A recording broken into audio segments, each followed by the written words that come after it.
Bismillahirrahmanirrahim. Innal hamdalillah nahmaduhu wa nasta'inu wa nastaghfiruh wa na'udzu billahi min shururi anfusina wa min sayyiati a'malina. May yahdihillahu fala mudilla lahu wa may yudlil fala hadiya lahu. أشهد أن لا إله إلا الله وحده لا شريك له وأشهد أن محمدا عبده ورسوله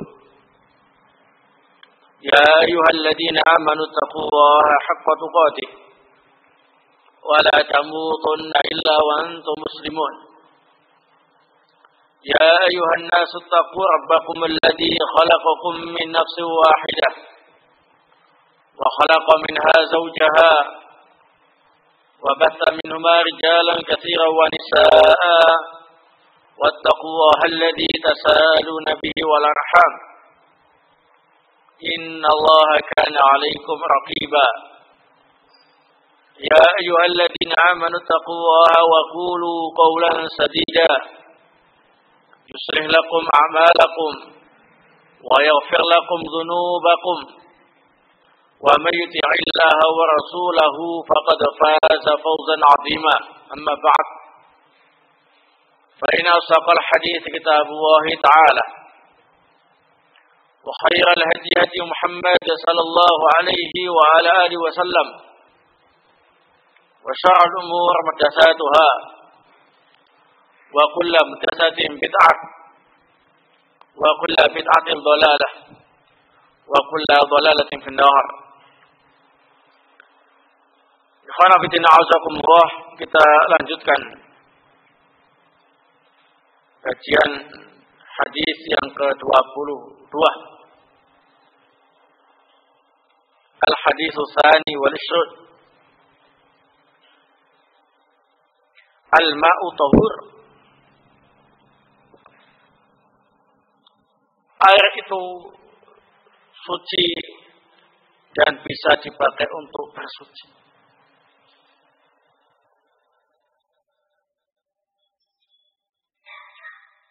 Bermakna tahur, tahir, wa mutahhir. Suci dan bisa mensucikan. An Abi Sa'id Al-Khudri radhiyallahu ta'ala anhu qala qala Rasulullah sallallahu alaihi wa ala alihi wasallam al-ma'u tahur la yunajjisu syai'. Rawahu Ahmad wa Tirmidzi wa Abu Dawud wa Nasa'i. Dari Abu Sa'id Al-Khudri, semoga Allah meridainya, ia berkata, Rasulullah sallallahu alaihi wa ala alihi wasallam bersabda, air itu suci lagi mensucikan. Tidak bisa dinajisi oleh sesuatu apapun. Hadis ini diriwayatkan oleh Imam Ahmad, At-Tirmidzi, Abu Dawud, dan An-Nasa'i. Hadis ini sahih. Disahihkan Syekh Al-Albani dalam Sahihul Jami'. Na'am, barakallahu fikum.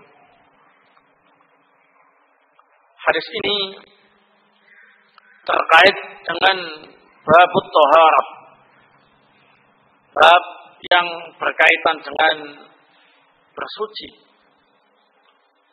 Alat untuk bersuci yang paling baik ialah al-ma, air dengan segala jenisnya.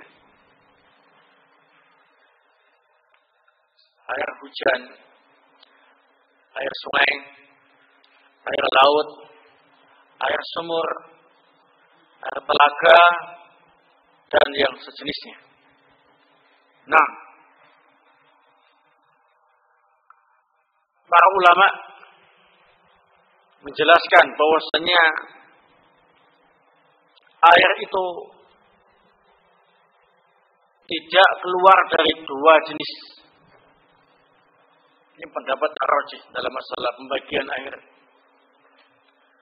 Yakni ma tahur dan ma'un najasun. Air yang suci dan air yang najis. Sudah enggak ada yang ketiga. Air itu cuma ada yang suci dan ada yang najis. Tidak ada setengah suci setengah najis, itu enggak ada. Ya, kalau enggak suci ya najis. Nah, ini berdasarkan hadis ini. Al-ma' tahur la yunajjisu syai'. Diambil pembagian air tadi. Ada yang suci, ada yang najis. Nah, adapun kaidah yang disepakati oleh para ulama, bahwasanya air itu hukum asalnya ialah suci lagi mensucikan. Sampai ada benda najis yang merubah salah satu sifatnya. Nah, warnanya, rasanya, atau baunya, atau ketiga-tiganya. Jadi kalau ada air yang kejatuhan benda najis, kemudian salah satu dari sifat air tadi itu berubah. Nah, entah itu warnanya yang berubah, atau rasanya yang berubah, atau baunya yang berubah, maka air itu najis, sedikit ataupun banyak. Nah, apalagi yang berubah itu tiga-tiganya.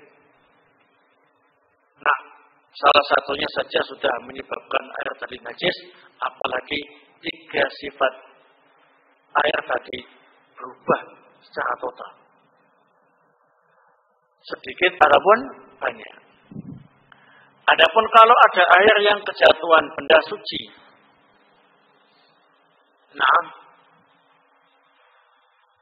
kejatuhan batu, kejatuhan kayu, atau yang sejenisnya, sekalipun salah satu dari sifat air itu berubah, maka air tetap pada kesuciannya. Nah, misalkan ada air kejatuhan batu, warnanya berubah, tetap suci. Atau kalau baunya berubah, tetap suci. Atau kalau rasanya berubah, tetap apa ini? Suci. Barakallahu fikum.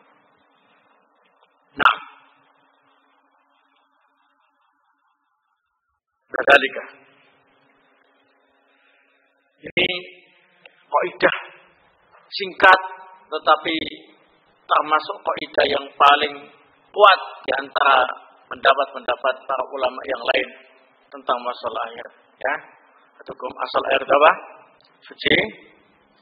Kemudian yang kedua, air itu bisa berubah menjadi najis bila kejatuhan benda najis dan berubah salah satu dari tiga sifat air tadi. Adapun kalau kejatuhan benda suci, sekalipun berubah salah satu sifat air tadi, maka tetap suci. Mungkin ada yang bertanya, bagaimana kalau kejatuhan benda najis, tapi tidak merubah salah satu dari tiga sifat air tadi? Al-jawab, air tadi tetap apa ini? Pada kesuciannya. Nah, sebagian ulama mengatakan tergantung kalau airnya itu kurang dari 2 kulah, walaupun tidak merubah salah satu dari tiga sifatnya najis. Tapi kalau lebih dari 2 kulah, maka baru tidak najis. Rajih di hadil masalah tetap dalam kesuciannya. Adapun hadis tentang masalah 2 kulah, seandainya benar-benar hadis itu sahih, maka diambil dari keumuman air. Kalau kejatuhan benda najis di atas 2 kulah, tidak merubah salah satu sifat air tadi. Kalau kurang dari 2 kula, biasanya merubah salah satu dari sifat air tadi.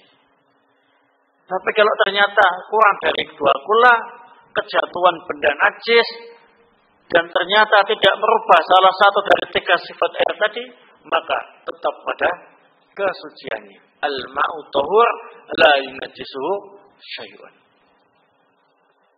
Nah, kemudian masalah berikutnya tentang hukum air yang menetes dari anggota tubuh seseorang. Entah itu mandi, entah itu apa ini, wudu, ya. Silakan kalian mandi, ya pakai air di bak mandi, cuma kalian naik di atas ember besar begitu, ya, supaya airnya nggak terbuang. Mandi atau wudu sehingga airnya apa? Airnya apa? Kembali tertampung di ember tadi. Itu. Bekas tetesan anggota tubuh Anda. Bagaimanakah status air itu? Tetap suci atau tidak? Nah, para ulama sepakat air tadi tetap suci. Nah, tetap suci. Karena tubuh manusia itu apa ini? Suci. Nah, yang diperselisihkan ialah apakah air tadi bisa dipakai untuk bersuci? Kalau suci, nah, sepakat. Tapi apakah bisa dipakai untuk bersuci?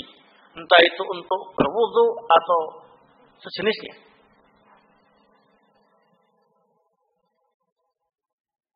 Kebanyakan mengikut mazhab Syafi'i berpendapat air tadi tidak bisa dipakai untuk bersuci. Nah, itulah yang mereka kenal dengan istilah air apa ini? Mustamal. Air apa ini? Mustamal. Jumhur ulama berpendapat, nah, dan ini banyak dipilih oleh para ulama,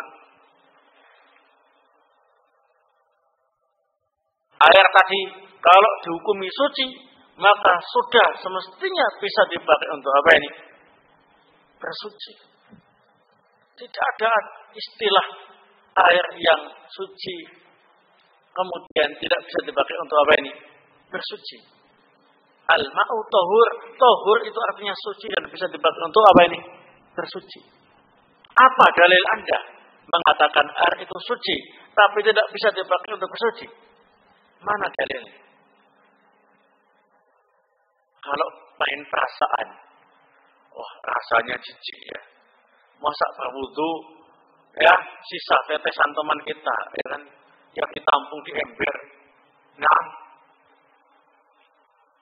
masalah jijik itu bukan dalil untuk melarang menggunakan air itu. Ya, nah, barakallahu.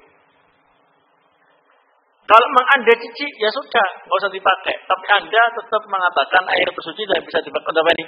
Bersuci. Dan kalau seandainya kondisi darurat, nggak ada air lagi kecuali itu, atau kondisinya airnya terbatas, nah, maka bisa dipakai. Ya, nah, seperti itu. Itulah sebabnya pembagian air cuma apa ini? Tahur, suci lagi mensucikan, dan najas, air yang najis. Nah, apa yang diistilahkan dengan air mustakmal itu masuk dalam pengertian air apa ini? Tahur, air yang suci lagi mensucikan, menurut pendapat yang kuat dalam masalah ini. Nah, kemudian di dalam hadis yang lain yakni hadis yang sahih diriwayatkan oleh Abu Dawud, An-Nasai dan Al-Baihaqi, disebutkan terkait dengan sabda Rasulullah sallallahu alaihi wa ala alihi wasallam, naha Rasulullah sallallahu alaihi wa ala alihi wasallam an taghtasila al-mar'ah fi fadli rajul aw yaghtasilu rajul fi fadli al-mar'ah wa liyaghtarifa jami'ah. Rasulullah sallallahu alaihi wa ala alihi wasallam melarang wanita mandi sisa laki-laki atau laki-laki mandi sisa wanita. Dan hendaklah kedua belah pihak mengambil air itu dengan gayung. Ya, nah. Gimana ini? Seolah-olah air itu memang ada yang mustakmal, yang memang diartikan suci tapi tidak bisa dipakai untuk apa ini? Bersuci. Terbukti sisanya laki-laki nggak boleh pakai wanita. Sisanya wanita nggak bisa dipakai untuk apa ini? Laki-laki. Bagaimana jawabnya? Nah, bagaimana jawabnya?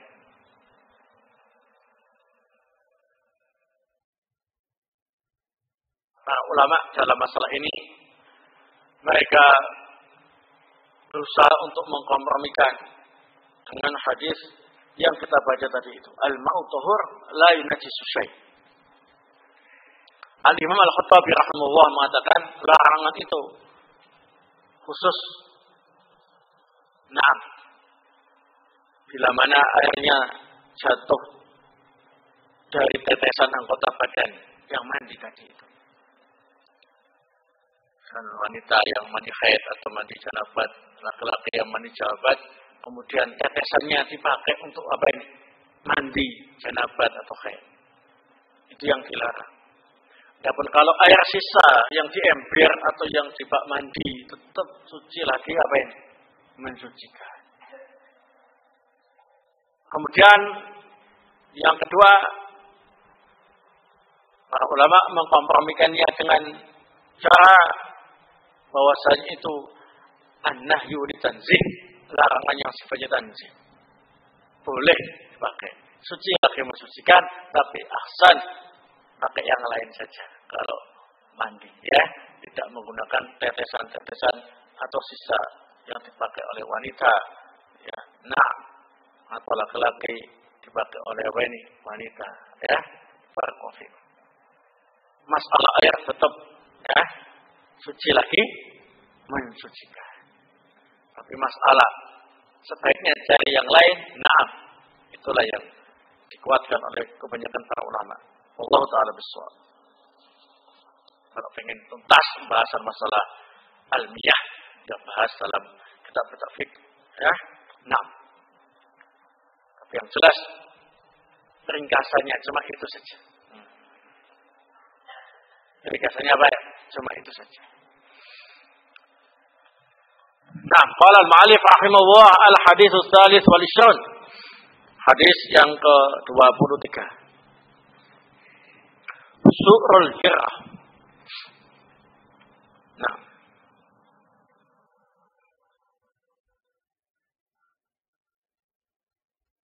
An Abi Qatadah radhiyallahu ta'ala anhu qala qala Rasulullah sallallahu alaihi wa ala alihi wasallam fil hirah innaha laysat binajas innaha min at-tawafin 'alaikum wa tawafat.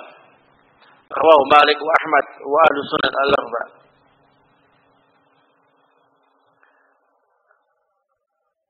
Dari Abu Qatadah, semoga Allah meridhoinya, berkata, Rasulullah sallallahu alaihi wa ala alihi wasallam pernah bersabda tentang kucing.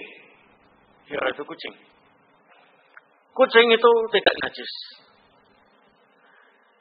Sesungguhnya kucing adalah termasuk hewan yang biasa mengelilingi kalian.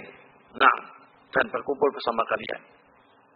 Hadis ini diriwayatkan oleh Imam Malik, Imam Ahmad, dan ahlu sunan yang 4. Yohana bin Azakumullah, yang dimaksud dengan su'run itu ialah semacam liurnya binatang, ya. Liurnya binatang atau jilatannya binatang. Nah, itu namanya sisa binatang begitu ya. Bukan kotorannya.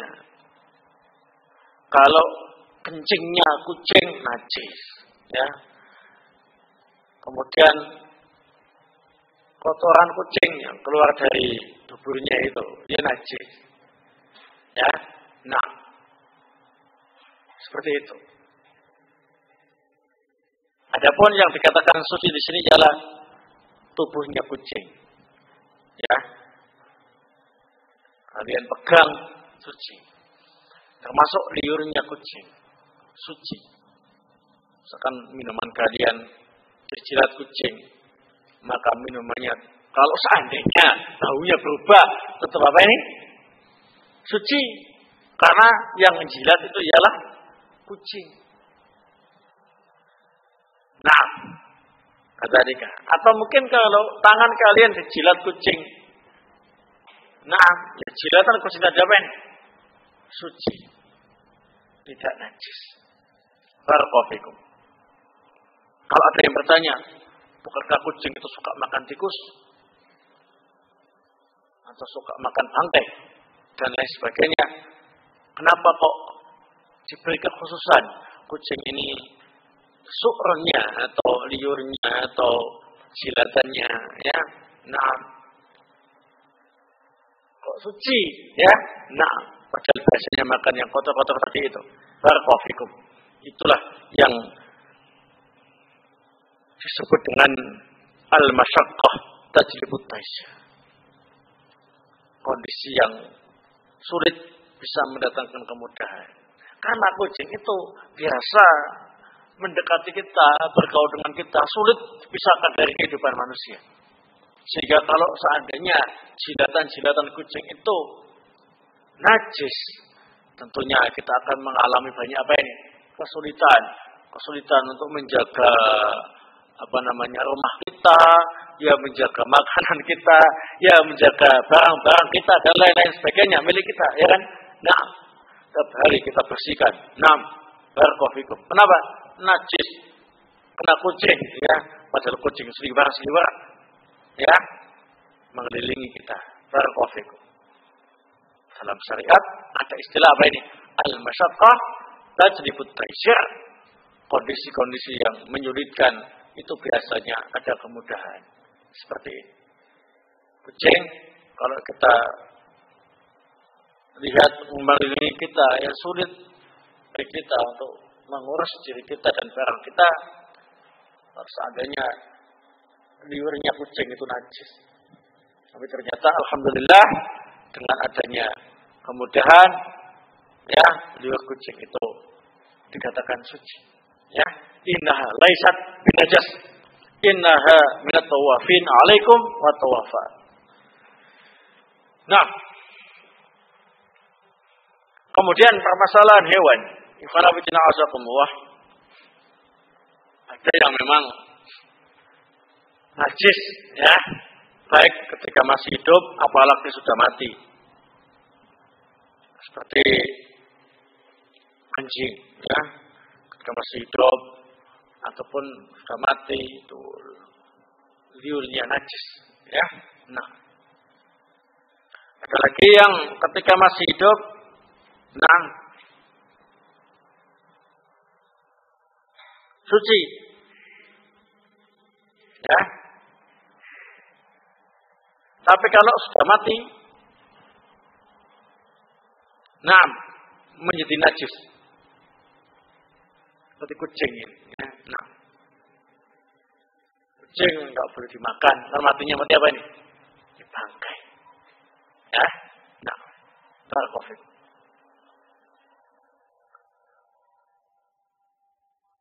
Ada yang ketika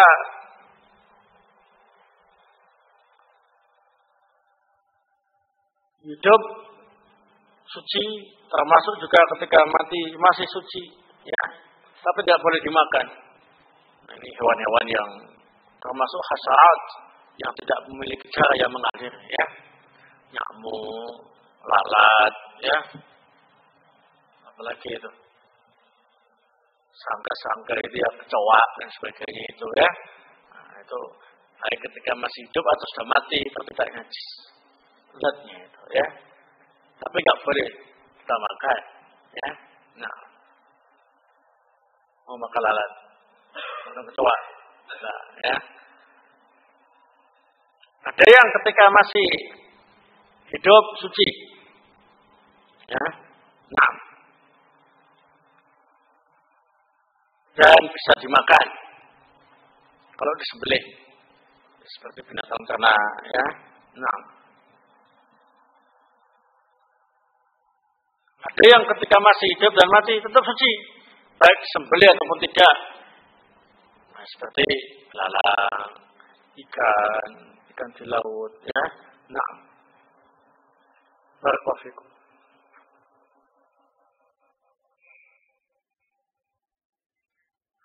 Selanjutnya, kita lanjutkan hadis berikutnya. Kalau masalah itu kita serahkan kepada pembahasan khusus dalam kitab fikih saja, ya. Terlalu panjang lebar. Al-hadithur rabi' wal ishrun, hadis yang ke-24.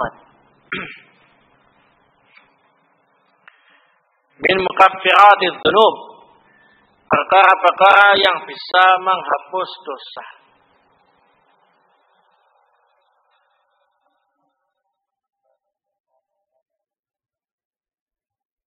Sebagaimana yang pernah kita pelajari ya. Wa atbi'is sayyi'atal hasanata tamhuha. Ikutilah perbuatan jelek dengan perbuatan baik yang bisa menghapusnya. Nah, kalau taubat maka bisa menghapus seluruh dosa, baik yang besar maupun yang kecil. Baik kesyirikan ataupun yang lainnya. Tapi kalau amalan-amalan tertentu, maka yang dihapus itu ialah dosa-dosa kecil. Kita lihat penjelasan hadis ini. An Abi Hurairah radhiyallahu taala anhu qala qala Rasulullah sallallahu alaihi wa ala alihi wasallam as-shalawatul khamsu wal jumu'atu ila al-jumu'ati wa ramadhanu ila ramadhan wa kaffiratu lima bainahun. Naam, mastunibatil kabair. Rawahu Muslim. Dari Abu Hurairah radhiyallahu taala anhu berkata, Rasulullah sallallahu alaihi wa ala alihi wasallam bersabda, salat 5 waktu, Jumat yang satu ke Jumat berikutnya, Ramadan yang satu ke Ramadan berikutnya, bisa menghapus dosa di antara itu semua selama dosa-dosa besar dijauhi. Hadis ini diriwayatkan oleh Imam Muslim. Nah, dari hadis ini berarti kita bisa menjadikannya sebagai dalil bahwasanya dosa itu ada yang apa ini? Kabair, ada yang shaghair. Ada dosa besar, ada dosa apa ini? Kecil, ya. Iya apa enggak? Walaupun demikian, ya jangan meremehkan dosa-dosa kecil. Karena bisa jadi apa ini? Besar. Para ulama berbeda pendapat dalam mendefinisikan dosa besar dan dosa kecil. Apa bedanya dosa besar dan dosa kecil itu? Nah, adapun Asy-Syaikh Abdurrahman Ibnu Nasir As-Sa'di rahimahullah taala, dia mengatakan wa ahsanu ma qila, yang paling baik dalam menjelaskan perbedaan antara dosa besar dan dosa kecil. Nah, ialah kalau dosa besar mendapatkan hukuman had di dunia atau ancaman di akhirat atau mendapat laknat atau mendapat kemurkaan dari Allah Subhanahu wa taala. Selain itu, dosa kecil. Zina dapat hukuman had enggak di dunia? yang sudah menikah zina hukumannya diajam. Nah, bagi yang masih belum menikah berzina, kalau memang orang merdeka, cambuk 100 kali, diasingkan 1 tahun. Nah, kalau budak, cambuk 50 kali. Ya, diasingkan setengah tahun. Karena hukuman untuk budak separuh dari orang merdeka. Ya, dan budak tidak ada hukuman rajam. Budak walaupun sudah menikah, kok zina itu nggak diajam. Ya, nah, tapi dijual saja. Ya, nah, dengan harga yang paling murah. Ya, dijual Rp50 atau nah, budak berzina ini ya. Nah, ada nih. Atau dosa yang mendapatkan ancaman di akhirat, langsung diancam dengan neraka atau dilaknat. Ya, nah, dalam Quran kan banyak sekali itu ya. Nah, seperti dosa syirik, ya, mendapat ancaman apa ini? Kekal di neraka bagi yang tidak mau bertobat sebelum meninggal dunia. Ya, sekalipun di dunia tidak ada hukuman had. Ya, nah, syirik termasuk apa ini? Al-kabair.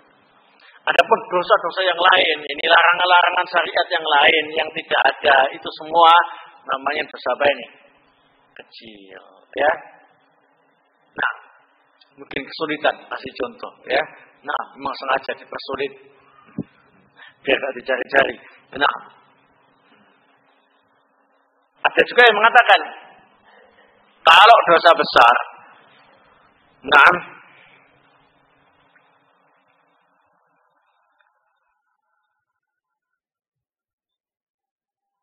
baik, itu memang zatnya diharamkan. Zatnya yang diharamkan. Zina. Memang zinanya itu haram. Atau riba. Nah, riba itu haram. Ya. Tapi kalau dosa kecil, ialah sarana-sarana yang menjurus kepada apa ini? Kemungkaran. Nah, itu dosa kecil. Seperti berdua-duaan dengan perempuan yang bukan mahramnya. Kan gak pakai zina, cuma berdua-duaan saja. Itu dosa kecil. Jangan coba-coba ya. Sudah tahu contohnya kan? Nah, ya. Gak pakai zina, ya kan? Dianggap dosa kecil. Nah, dikarenakan sarana yang menjurus kepada apa ini? Perzinahan. Tapi kalau zatnya itu jadi haramkan, itu zina, minum khamr dan sebagainya, itu dosa ini, dosa besar. Ya, barakallahu. Nah, jadi hadis yang ke-24 ini menjelaskan tentang banyak perkara yang bisa menghapus dosa kecil selama kita menjauhi dosa-dosa besar. Nah, jika amalan ini dilakukan akan mendapatkan keutamaan, dosa-dosa kecil kita dihapus. Nah, di samping itu syaratnya harus menjauhi dosa ini besar. 2 syarat, amalan-amalan yang disebutkan yang punya fadilah menghapus dosa kecil dilakukan. Yang kedua ialah meninggalkan dosa besar. Baru dosa-dosa kecil itu akan terhapus dengan sendirinya tanpa tobat. Apa ini? Tobat. Adapun kalau bertobat, ya sudah, jangankan dosa kecil, dosa besar sekalipun, setinggi langit sekalipun akan bersih. Keutamaan tobat, ya. Kita bersyukur kepada Allah Subhanahu wa taala ada istilah tobat dalam Islam. Ya. Nah, yang pertama, as-shalawatul khamsu. Salat 5 waktu.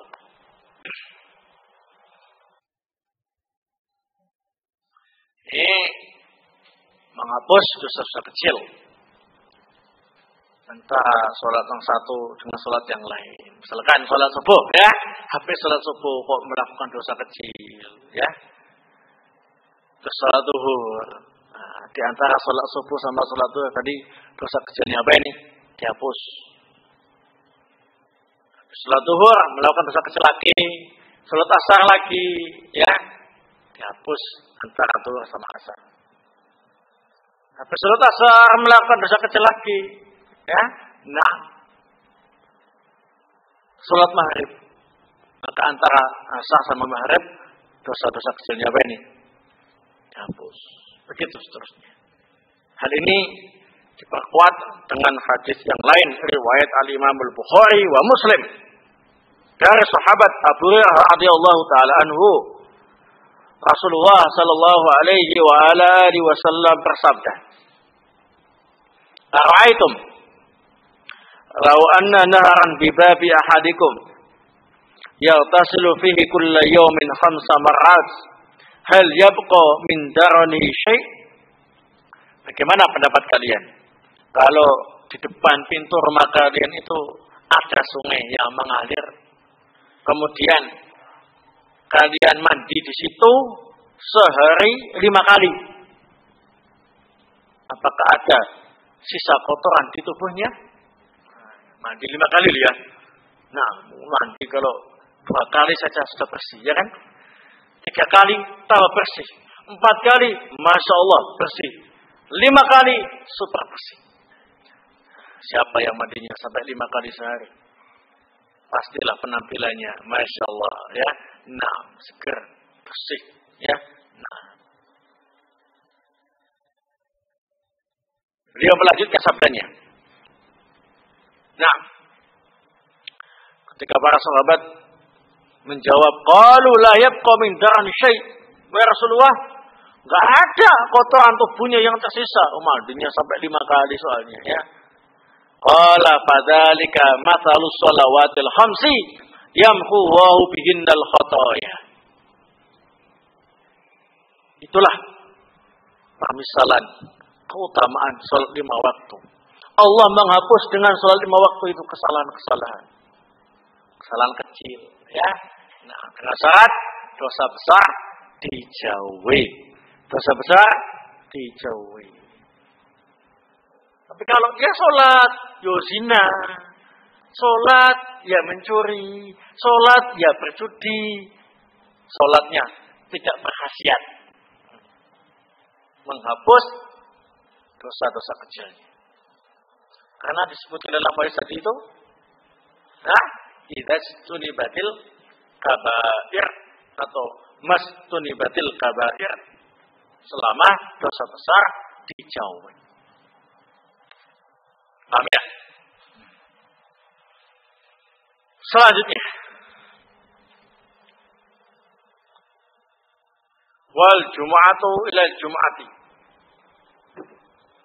Jumat yang satu ke Jumatan berikutnya. Ini bisa menghapus dosa-dosa kecil di antara 2 Jumat. Nah,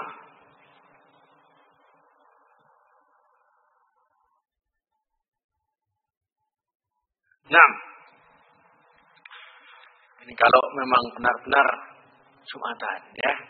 Masya Allah, keutamaan sholat Jumat. Ini keutamaan untuk orang laki-laki yang sholat Jumat, ya. Menghadiri sholat Jumat dengan ikhlas karena Allah, mendengarkan khutbah Jumat, melaksanakan sholat Jumat sesuai dengan sunnah Rasul Sallallahu Alaihi Wasallam. Masya Allah, 1 pekan, ya, dosa-dosa kecilnya dihapus. Tentunya kalau menjauhi dosa besar, ini persyaratan yang telah diberikan oleh jumhur ulama berdasarkan hadis tadi itu. Nah, kalau habis sholat Jumat kemudian merampok, habis sholat Jumat kemudian melakukan aktivitas ribawiyah, ya. Habis sholat Jumat minta-minta di kuburan, syirik, ya. Habis sholat Jumat kembali ke poliklinik perdukunannya, poliklinik dukun. Istilahnya sekarang poliklinik juga, ya. Nah, ada Ya. Nah, itu menerima pasien-pasien semacam itu dukun ya. Ada pengen dengan tenaga medis ya. Nah, kalau pengen pil ya sampingnya, kalau pengen suwok sini nah. Kalau sana 3 hari gak sembuh kembali. Kalau ini sehari gak sembuh, uang kembali. Oh, promosinya gitu ya. Nah, kalau dokter biasa itu 3 hari gak sembuh kembali, bayar lagi, kosisnya ditambah. Kalau yang main suwuk tadi itu, nah, promosinya 1 hari gak sembuh, uang kembali. Oh. Habis sholat Jumat demikian, ya gak berkhasiat Jumatannya. Ya, karena dosa-dosa tidak dijauhi. Barakallahu. Nah, baik, barakallahu. Selanjutnya, wa Ramadhanu ila Ramadhan. Ramadan yang satu ke Ramadan berikutnya bisa menghapus dosa-dosa kecil. Masya Allah, setahun itu tadi ya. Kalau dalam setahun itu berhasil tidak melakukan aktivitas dosa-dosa besar. Kalau melakukan aktivitas dosa-dosa besar, maka tidak punya khasiat puasa Ramadannya itu untuk menghapus dosa-dosa kecilnya. Dan puasa Ramadan yang punya khasiat, punya fadilah menghapus dosa-dosa kecil, ialah yang dilakukan dengan iman wa ihtisaban, keimanan dan berharap pahala dari Allah Subhanahu wa taala. Enggak sekedar apa ini? Puasa. Ini dikuatkan oleh hadis riwayat Al-Imam Al-Bukhari wa Muslim dari Abu Hurairah radhiyallahu taala anhu, Rasulullah sallallahu alaihi wa ala alihi wasallam beliau bersabda, "Man shoma Ramadhana imanan wa ihtisaban, ghufira lahu ma taqaddama min dhanbihi." Nah, siapa yang puasa Ramadan dengan penuh keimanan dan berharap pahala kepada Allah, maka akan diampuni dosa-dosanya yang telah lewat. Nah, baik, apakah cuma ini amalan-amalan yang punya fadilah menghapus dosa-dosa kecil yang disertai syarat yang kedua, dijauhilah dosa-dosa besar? Lah, ini tidak pembatasan, cuma contoh saja. Yang lainnya ada. Di antaranya ialah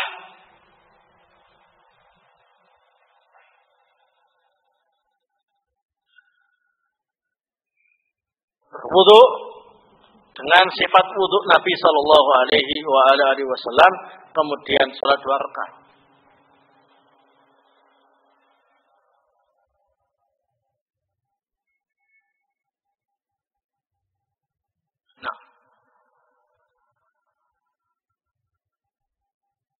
Ini berdasarkan hadis riwayat Imam Bukhari wa Muslim dari Utsman radhiyallahu taala anhu.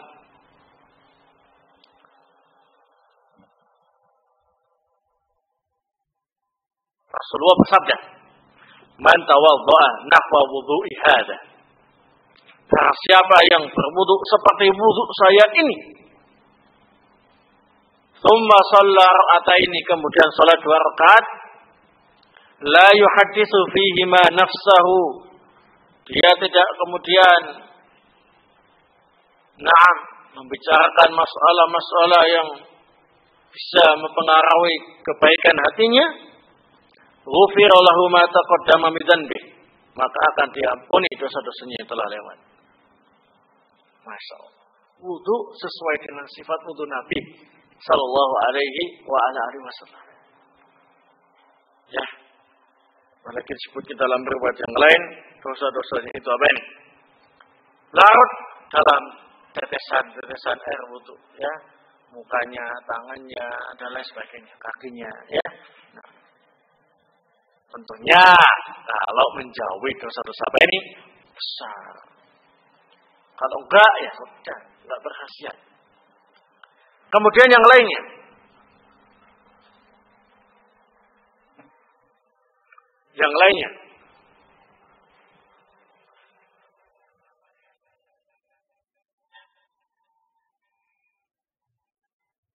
Kasratul khuta ila al-masajid wa intidhar shalah ba'da shalah. Nah, melangkah untuk sholat jamaah ke masjid. Ini sholat jamaah. Kemudian menunggu sholat dimulai. Ini juga bisa menghapus kesalahan-kesalahan. Ya, nah. Disebutkan dalam hadis yang diriwayatkan oleh Imam Muslim dari Abu Hurairah radhiyallahu taala anhu, Rasulullah SAW bersabda, "Ala adullukum ala ma yamhuhu bil khataya wa yarfa'u bid darajat?" Maukah kalian aku tunjukkan sesuatu yang bisa menyebabkan Allah menghapus kesalahan kalian dan menyebabkan Allah mengangkat derajat kalian? Qalu bala ya Rasulullah. Mereka menjawab, mau ya Rasulullah. Qala, beliau bersabda, isbahul wudu alal makan. Menyempurnakan wudu walaupun kalian malas. Ya, nah, wa kasratul khuta ila al masajid, memperbanyak langkah ke masjid, wa intidhar shalah ba'da shalah, dan menunggu salat yang satu ke salat berikutnya. Selesai salat maghrib tetap di masjid, sekalian nunggu salat apa ini? Isya. Fadzalikum ribat, fadzalikum ribat. Ini ialah ribat. Sama dengan ribat menunggu perbatasan, ya, kerja-kerja di perbatasan negara Islam dan negara apa ini? Kafir, supaya tidak diserang oleh kaum kafir. Nah, selanjutnya yang lain juga ialah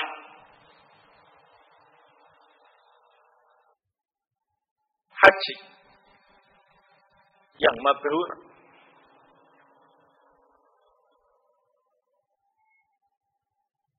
dan juga masuk Islam bagi orang kafir.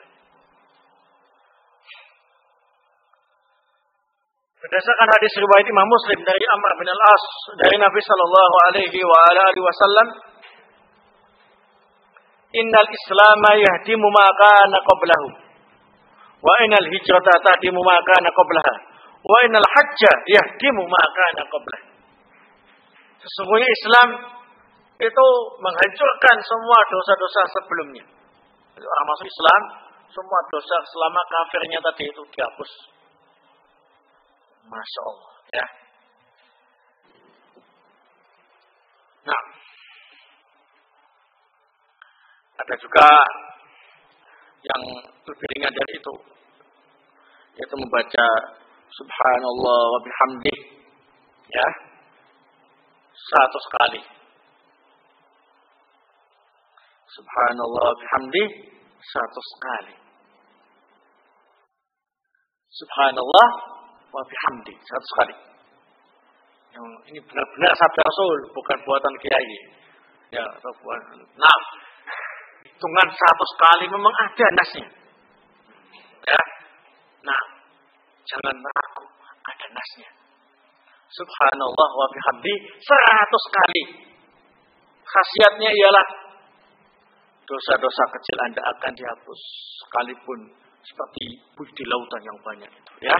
Hadisnya Bukhari Muslim dari Abu Hurairah radhiyallahu taala anhu dari Nabi sallallahu alaihi wasallam, "Man qala subhanallah wa bihamdi fi yaumi mi'ata marrah, khuttat khatayahu wa in kanat mithla zabadil bahr." Barang siapa yang membaca subhanallah wa bihamdi 100 kali dalam sehari, maka akan dihapus kesalahan-kesalahannya, sekalipun kesalahannya itu banyaknya seperti buih-buih di lautan. Masa enggak hafal? Coba dibaca. Subhanallah wa bihamdi 100 kali baca sendiri. Ya. Nah. Subhanallah wa bihamdi. Subhanallah wa bihamdi 100 kali, ya. Bisa gitu 100-nya enggak? Nah, ini Bapak ini. Nah, 10. Kalau ada ini 30 ya. Di 15 ya. 30 kali 3 90. Berarti 3 kali ini tambah 10. Tanpa lihat garisnya. Nah, gini-gini. Ya. Nah. Atau kalau memang nggak bisa begini ya, hitungi saja. Subhanallah. Alhamdulillah. Subhanallah, alhamdulillah. Ya, 100 kali 100 dihapus dosa-dosanya. Ya. Nah, termasuk juga yang bisa menghapus dosa ialah ketika masuk pasar, nah, kemudian membaca doa La ilaha illallah wahdahu la syarikalah lahul mulku wa lahul hamdu yuhyi wa yumit wa huwa hayyun la yamut.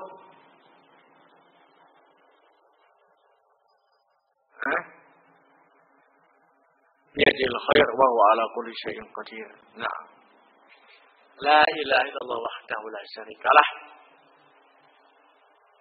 yuhyi wa yumit wa huwa hayyun la yamut biyadil khair wa huwa ala kulli syai'in qadir. Nah, ini kalau mau masuk pasar baca doa itu maka akan dihapus dosa-dosanya, ya. Nah, baik, masih banyak lagi sebetulnya, ya, yang bisa kita ambil faedah dosa-dosanya dihapus.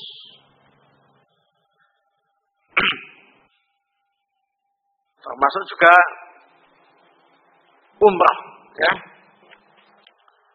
Al-umratu ilal umrati mukaffiratun lima bainahuma wal hajjul mabrur laisa lahul jaza ilal jannah. Nah, umrah yang satu itu bisa menghapus ke umrah berikutnya. Antara umrah yang satu dengan umrah yang lain bisa menghapus apa ini? Susah. Dan haji yang mabrur tidak ada balasan yang layak untuknya kecuali apa ini? Al-jannah. Haji yang mabrur itu haji yang sesuai dengan apa ini? Sunnah Rasul. Sesuai dengan manasik hajinya Rasulullah sallallahu alaihi wa alihi wasallam dan tidak melanggar aturan-aturan yang ditetapkan. Apa itu aturannya? Semacam wanita hajinya harus disertai mahramnya, ya. Nah, kalau nekat berangkat haji tidak disertai mahramnya, melakukan pelanggaran ini. Nah, berarti hajinya enggak mabrur, walaupun sah hajinya, tidak usah diulang di tahun depan. Tapi hajinya tidak mabrur karena adanya pelanggaran syariat. Nah, seperti itu. Keutamanya ialah laisa lahul jaza ilal jannah.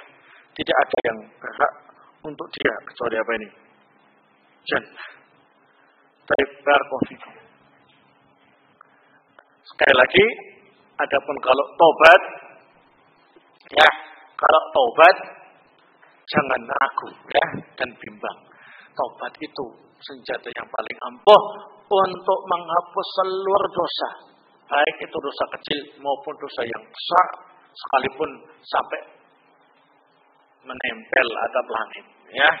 Nah, kalau tobatnya diterima oleh Allah Subhanahu wa taala. Apa ada orang yang tobatnya diterima? Ada. Jadi kalau kalian bertobat, jangan kemudian merasa semua dosanya sudah beres. Tadi malam saya tobat, ya, saya sekarang bagaikan bayi yang baru lahir dari perut ibu. Ya, kalau diterima tobat Anda baru bisa bilang begitu. Siapa yang menjamin? Nggak ada. Maka kita sekalipun sering bertobat, kita jangan asal berharap saja, tapi harus disertai rasa khauf. Jangan-jangan tobat saya belum diterima oleh Allah Subhanahu wa taala. Sehingga perlu untuk terus istimrar, continue untuk bertobat kepada Allah Subhanahu wa taala. Tidak ada ruginya bertobat itu. Seandainya benar-benar tobat kita yang sudah lama itu diterima oleh Allah Subhanahu wa taala, tapi kita terus bertobat kepada Allah Subhanahu wa taala, itu juga makjur, diberi pahala oleh Allah Subhanahu wa taala. Karena bertobat termasuk amal saleh amal yang dicintai oleh Allah Subhanahu wa taala. Barakallahu fikum. Mungkin pembahasan kita selesaikan sampai di sini ya. Mudah-mudahan bermanfaat. Wallahu taala a'lam. Ada pertanyaan. Kalau kita hanya memiliki satu harta, yang itu hanya cukup untuk salah satu di bawah. A. Menurut ilmu syar'i di markas ulama. B. Naik haji. Manakah yang paling afdal dan utama? Nah, haji itu wajib. Ya. Haji itu wajib bagi yang mampu melaksanakan ke sana, ya. Nah, rukun Islam itu, ya. Nah, kalau bisa dua-duanya ahsan. Tapi kalau harus memilih salah satu, nah, karena memang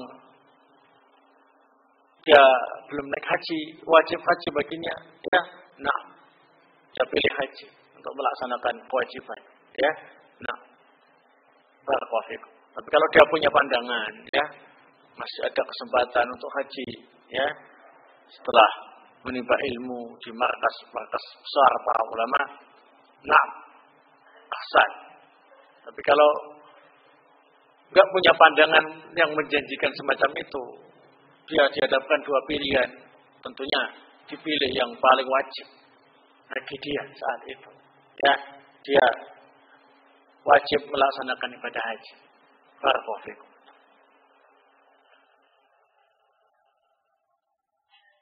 Kenapa keluar air mani itu harus mandi, sedangkan yang dari dubur dan kelamin hanya cukup berwudu saja? Padahal air mani itu lebih suci dari kotoran tersebut. Memang mani itu suci, kotoran itu najis. Ya, kok lebih suci dari kotoran itu? Berarti kotoran itu suci ya, tapi sucinya itu di bawah kelasnya mani. Ya.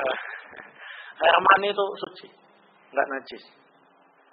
Ya, benar pendapat yang sahih, ya, yang kuat.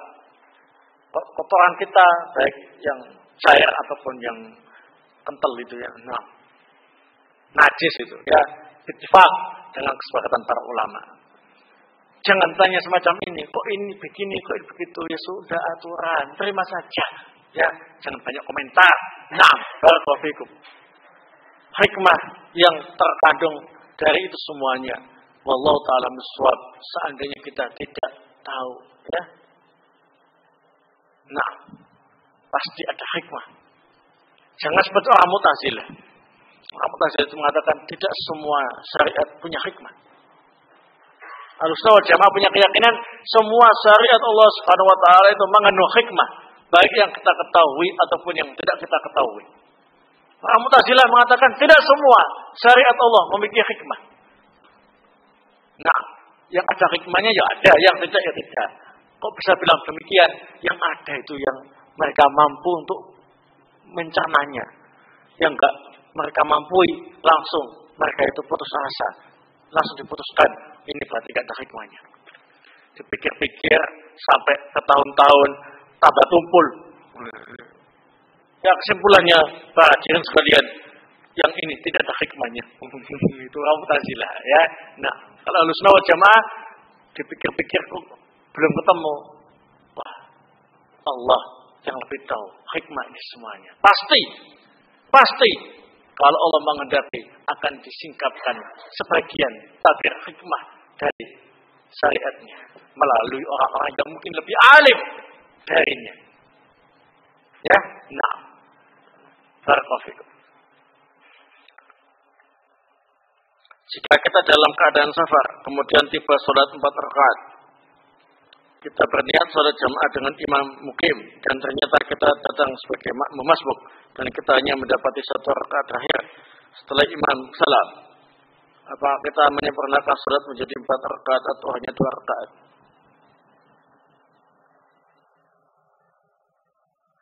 Yang kedua, mana yang lebih sesuai dengan sunnah? Ketika kita dalam perjalanan safar, lalu terdengar adzan maghrib, apa kita berhenti dari perjalanan lalu jamaah maghrib sebelum menjamak isya, ataukah kita jamak salat maghrib dan isya di akhir waktu jamak terakhir? Naam, barakallahu fikum. kita menyempurnakan sholat 4 rakaat. Ya.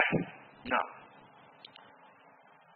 Walaupun kita cuma dapat 1 rakaat, menyempurnakan sholat 4 rakaat. Ya, sebagaimana makmum yang lainnya. Ya. Nah. Yang ini sama-sama sesuai dengan sunnah. Boleh berhenti sama maghrib sekalian isya, boleh maghrib dan isya di akhir waktu, jamaah terakhir, boleh dua-duanya, ya, tergantung kondisi kalian, safar, ya, jamnya mepet, ada urusan yang harus segera, enggak, ya, nah, kalian lihat mana yang lebih khusyuk, maka itu yang didulukan, ya, yang tidak mengesankan ketergesa-gesaan, yang bisa melaksanakan dengan apa ini kekhusyuan. Karena orang yang safar tidak punya kewajiban untuk ikut sholat berjamaah bersama yang mungkin, ya. Nah, barakallahu fikum. Sehingga kalian pilih mana yang lebih bisa membuat khusyuk sholatnya, bisa dilakukan. Dua-duanya bisa. Barakallahu fikum. Wassallallahu ala nabiyyina Muhammad wa ala alihi wasallam. Walhamdulillahirabbil alamin.